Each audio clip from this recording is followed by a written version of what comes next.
9월 두 번째 주일, 주님 앞에 나온 여러분들의 삶 가운데 막힌 것 뚫어지고 답답했던 마음들이 시원함을 얻는 축복이 임하기를 주님의 이름으로 축원합니다. 어느 집에서 남편이 장수하는 방법이라는 책을 사서 가지고 왔습니다. 책을 사다 놓고 이제 며칠 뒤에 시간이 나서 그 책을 보려고 하니 책을 찾을 수가 없었습니다. 그래서 아내더러 여보, 내가 며칠 전에 사온 장수하는 법이라는 책을 당신이 치웠소? 그러자 아내가 이렇게 대답을 했습니다. 예, 제가 치웠어요. 그걸 왜 치웠어? 그러자 이 아내가 남편에게 이렇게 말을 했다고 합니다. 혹시라도 당신의 어머니가 읽을까봐. 여러분, 이 말 속에서 우리가 느낄 수 있는 것은 갈등이 있다라는 것을 볼 수가 있죠. 사람이 살아가는 모든 곳에는 갈등이 있습니다. 가정마다 갈등이 있지요. 부부간의 갈등이 있고 자녀와의 갈등이 있고 고부부 간의 갈등이 있습니다. 대기업은 대기업 나름대로, 중소기업은 중소기업 나름대로 그 안에서 갈등이 있고, 또 요즘은 최저임금 문제로 또 노사 간의 갈등이 있는 것도 보게 됩니다. 그러나 갈등의 문제는 그냥 갈등으로 끝나면 문제가 안 되는데, 이 갈등은 인간관계를 해치고 심지어는 한 사람을 파멸로 몰아갈 수 있다는 것을 우리가 본다면 이 갈등이야말로 우리의 무서운 적이라는 사실을 알 수가 있게 됩니다. 우리 안에도 갈등이 다 있습니다. 그런데 이 갈등이 어떻게 오게 됐을까요? 여러분들이 느끼는 갈등의 원래 뿌리는 과연 어디에서부터 온 것일까요? 하나님께서 이 세상 만물을 지으셨습니다. 이것은 우리 믿음에서 절대 불변의 진리죠. 하나님께서 이 세상 모든 것을 지으셨는데, 하나님이 사랑으로 지으셨던 이 세상에는 갈등이 없었는데, 한 천사장이 하나님을 향해서 반란을 일으키면서 갈등이 생기게 되었습니다. 타락한 천사장 루시엘은 결국 타락해서 루시퍼, 사단이 되게 되고, 이 사단은 하나님과 끊임없는 갈등을 일으키고 심지어는 아담과 하와를 통해서 또 하나의 갈등을 조성해 놓았음을 보게 됩니다. 하나님과의 갈등에서 사단이 끝난 것이 아니고 아담과 하와에게 다가와서 또 하나의 갈등을 심어놨는데, 그것은 우리가 너무나 잘 알고 있는 선악과 사건인 것입니다. 하나님께서 아담과 하와에게 선악을 알게 하는 나무의 실과는 먹지 말라, 너희가 먹는 날에는 반드시 죽으리라 말씀하셨지만, 하와는 하나님의 말씀을 그대로 받아들이지 못했던 것 같습니다.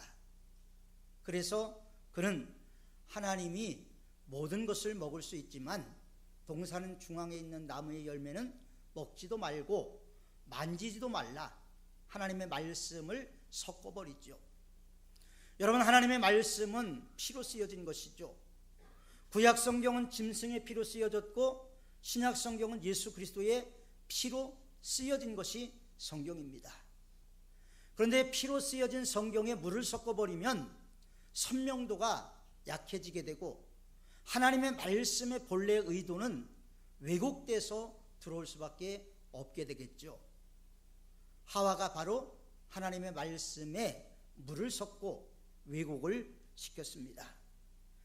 그러자 사단이 뭐라고 유혹을 합니까? 그거 너희가 먹으면 너희가 하나님처럼 되니까 하나님이 그거 못 먹게 한 거야. 너희가 그것을 먹는 날에는 너희 눈이 밝아져 너희가 하나님처럼 될 것이다 라는 유혹을 하게 됩니다. 이 유혹의 소리를 듣고 선악을 알게 한 나무의 실과를 바라보니까 생각이 바뀌었어요. 먹음직도 하고 보암직도 하고 지혜롭게 할 만큼 탐스러운 열매로 바뀌어진 것입니다. 사단의 말을 듣기 전에는 선악과를 바라볼 때마다 이거 하나님이 먹지 말라 그랬지, 이건 하나님이 주인이라는 것이지, 이렇게 인식을 해왔던 아담과 하와였지만 사단의 유혹을 받고 나니까 하나님의 음성이 마음속에 사라지고 사단의 음성을 듣게 되고 결국은 선악을 알게 하는 나무의 실과를 따먹고 맙니다. 그래서 사단과 하나님과의 갈등이 이제는 하나님과 사람과의 갈등으로 또 넘어서게 됐죠. 그리고 여기서 넘어서는 것이 아니라 하나님께서 그들을 찾아오시는데 그들이 동산 중앙에 있을 때 하나님이 직접 동산을 찾아오시죠. 탐욕에 눈이 멀었던 그들은 이제 벌거벗은 것을 보게 되었습니다. 선악을 알게 하는 나무의 실과를 먹기 전에는 그것을 못 느꼈는데 선악을 알게 하는 나무의 실과를 먹는 순간 이제 벌거벗은 것을 알게 되었다는 겁니다.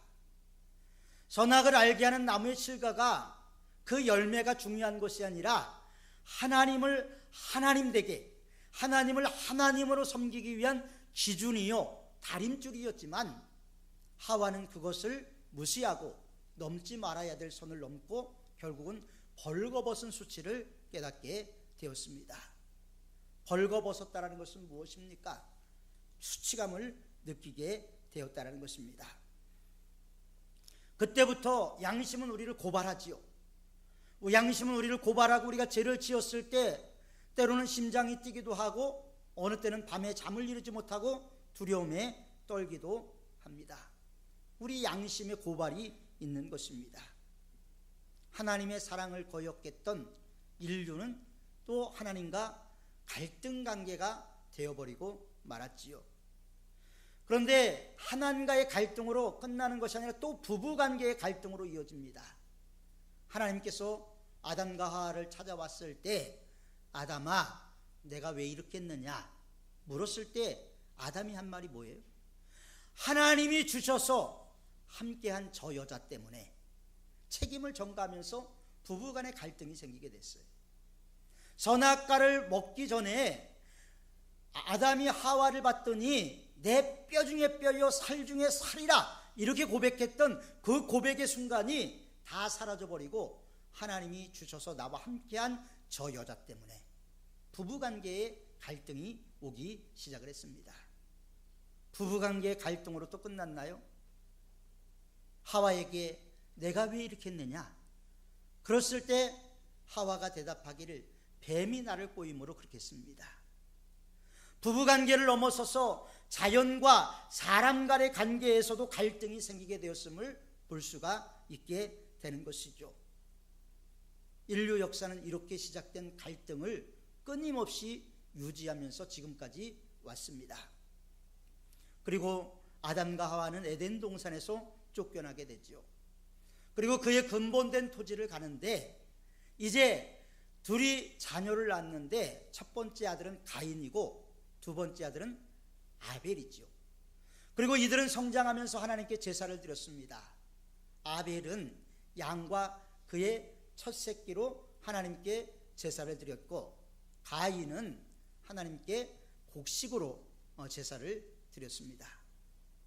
그런데 문제는 하나님께서 아벨의 제사를 받으시고 가인의 제사를 받지 않았다는 것입니다. 어떤 분들은 이 제사에 대해서 아벨은 피가 있기 때문에 하나님께서 받으셨고 가인은 피가 없기 때문에 하나님께서 받지 않으셨다 이렇게 이야기하는 분이 있는데 그것은 잘못된 것이죠.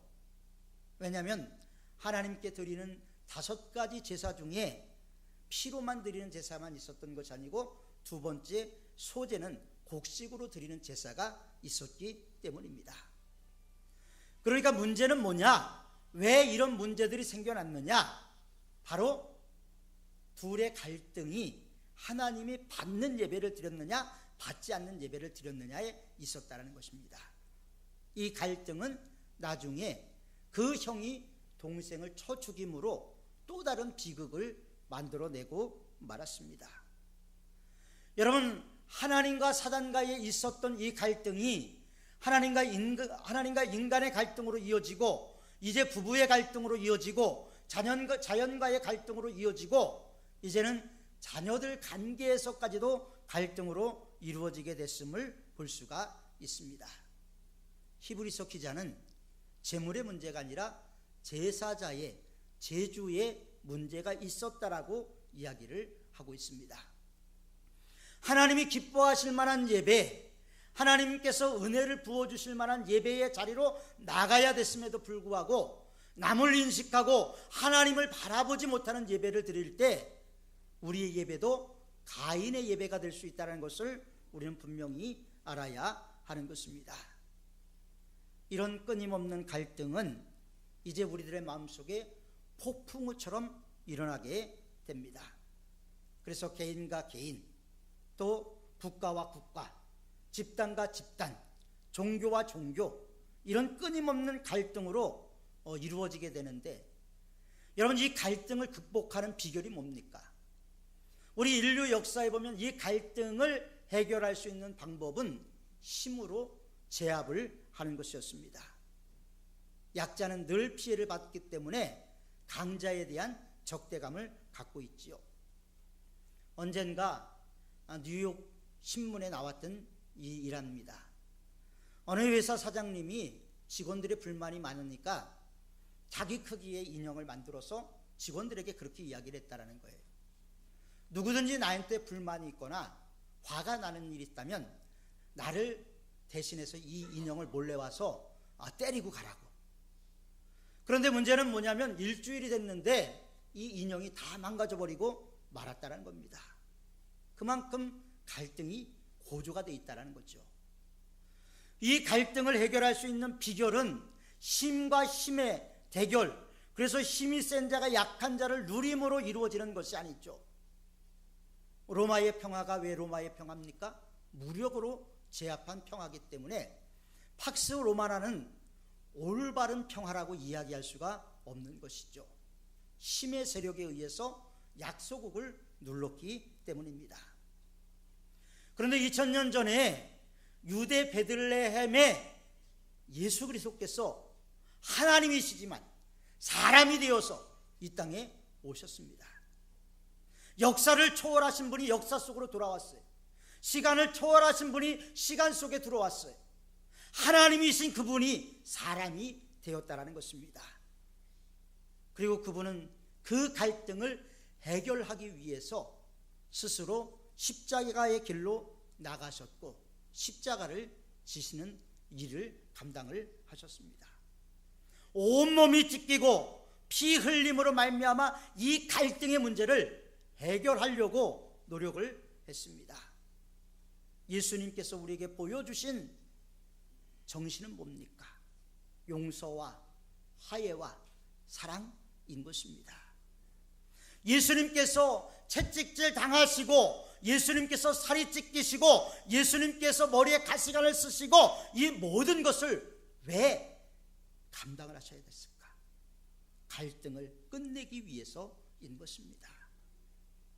이러므로 예수님의 십자가를 바라보 내 정과 욕심을 십자가에 못 박을 때 하나님과 나와의 갈등이 사라지게 됩니다. 또 사단으로부터 하나님의 지키심을 받게 되는 것이죠. 그리고 더 나아가서는 그리스도 예수의 사랑으로 우리는 서로를 사랑할 수가 있게 되는 것입니다. 갈등이 완전히 사라지는 것은 아니지만 예수 그리스도의 사랑이 우리를 강권할 때 그 사랑에 힘입어서 우리는 갈등을 넘어서서 그리스도 안에서 한 몸을 이룰 수가 있게 되는 것입니다. 그래서 우리는 하나님을 아버지라고 부르게 됐어요. 예수님으로 말미암아 우리는 하나님을 아버지라고 부를 수 있다라고 성경은 우리에게 분명히 약속을 하고 있습니다. 하나님께서 손을 내밀어서 우리를 사랑하신다, 용서하신다, 선포를 하신 것입니다. 그러므로 하나님과 우리와의 관계는 갈등이 사라져버리고 말았지요. 물론 계속해서 사단은 우리와 하나님의 관계를 균열을 내려고 혈안이 되어 있고 틈을 만들려고 노력을 하지요. 그러나 우리는 화목케 하신 화목제물 대신 그리스도 안에서 하나님의 자녀가 되었고 하나님의 사랑을 누리고 하나님의 은혜를 풍성히 누리는 하나님의 자녀가 되신 줄 믿습니다. 그래서 우리는 서로 용서하고 서로 화합하고 서로 사랑해야 하는 것입니다. 예수님이 십자가를 진 모습을 한번 생각을 해보십시오.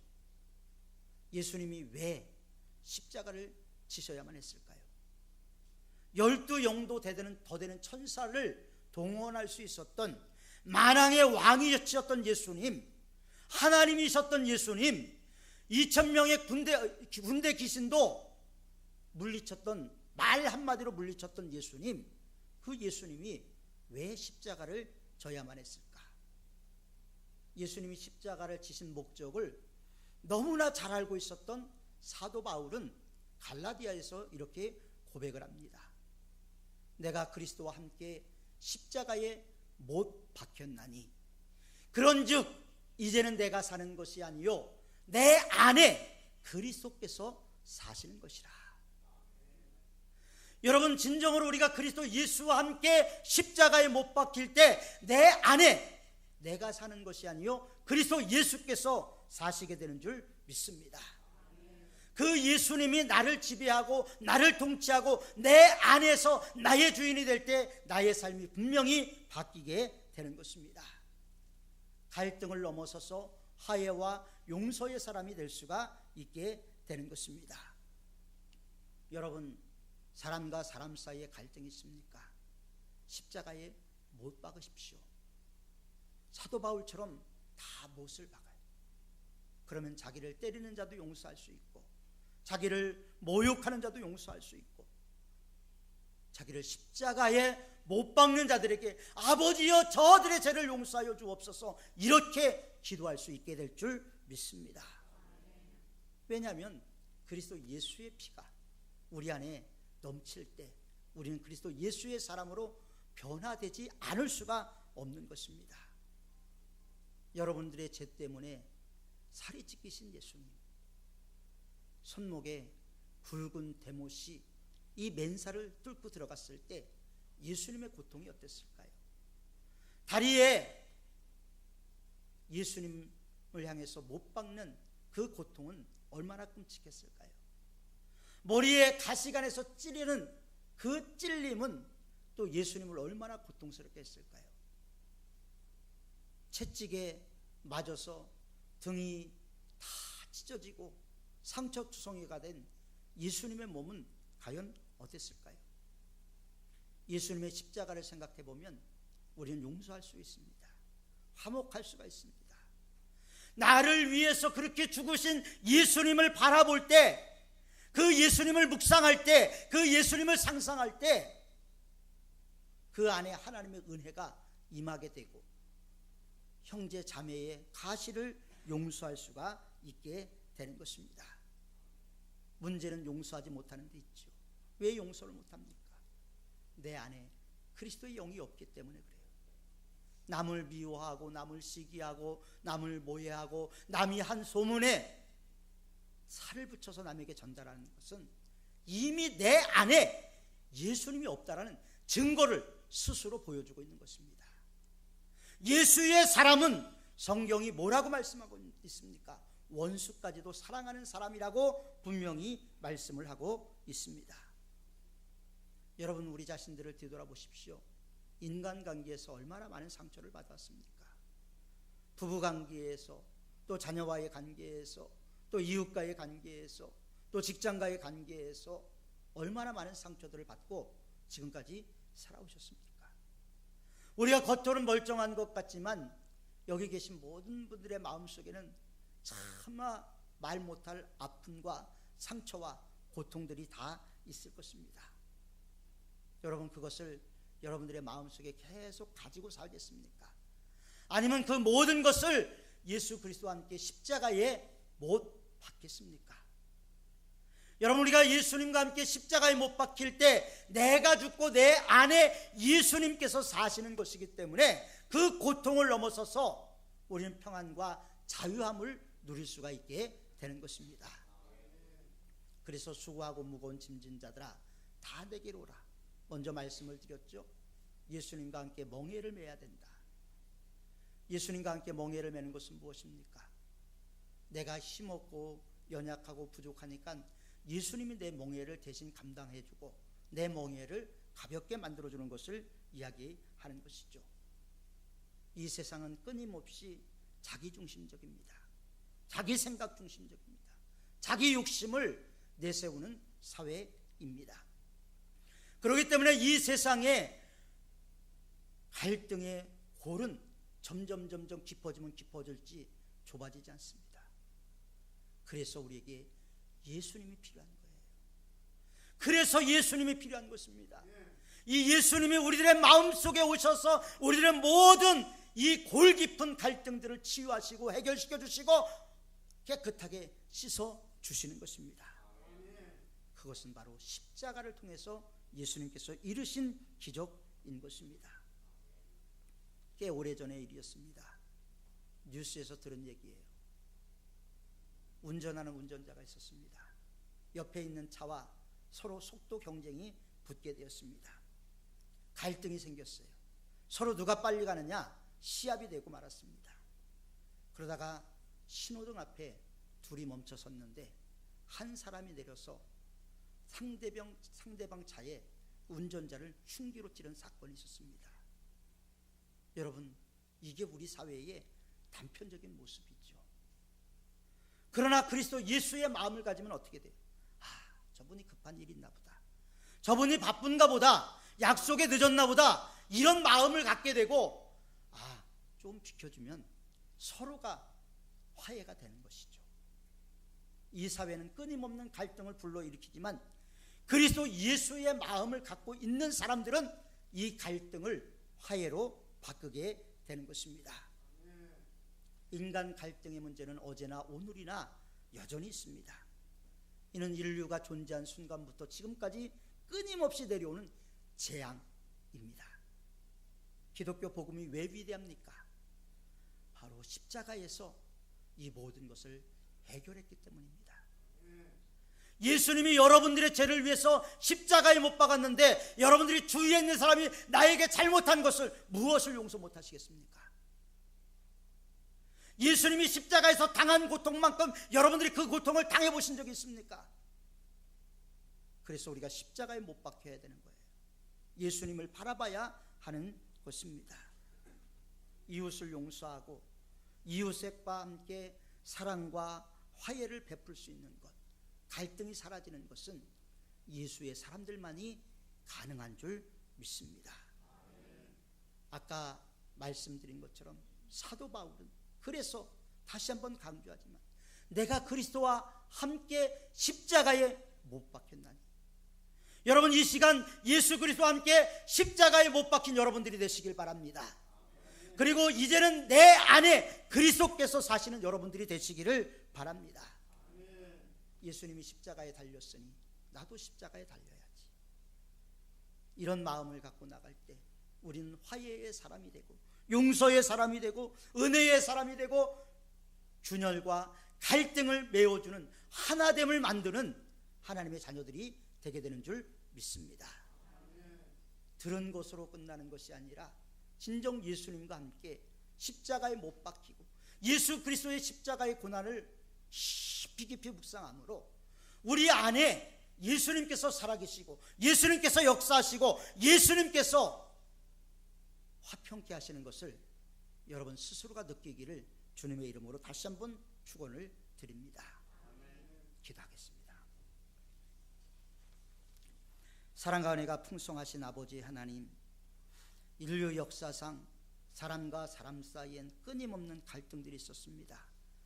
이 갈등은 때로는 폭풍이 되고 해일이 되어서 우리의 심령을 상하게 하고 때로 어떤 사람들은 스스로 목숨을 끊게 하는 비극으로 맞이하기도 합니다. 그러나 주님, 우리는 그리스도 예수와 함께 십자가에 못 박힘으로 이제는 내가 사는 것이 아니고 내 안에 그리스도께서 사심으로 진정 예수님께서 중간에 막힌 담을 헐어 우리의 갈등의 벽을 헐어 하나 되게 하셨다라는 본문의 말씀대로 우리가 그리스도 안에서 한 피바다 한 몸 이룬 거룩한 교회, 거룩한 성도들이 다 될 수 있도록 인도하여 주옵소서. 사랑이 없는 곳에는 마귀가 역사하고 사랑이 있는 곳에는 하나님의 은혜가 넘치게 되는 줄 믿사오니 우리가 마귀의 소유가 되지 않도록 하나님 늘 우리 안에 성령의 충만함으로 기름 부어 주옵소서. 우리 안에 사랑의 장마지고 은혜의 홍수지는 역사가 있게 하여 주옵소서. 예수님의 이름으로 기도하옵나이다. 아멘.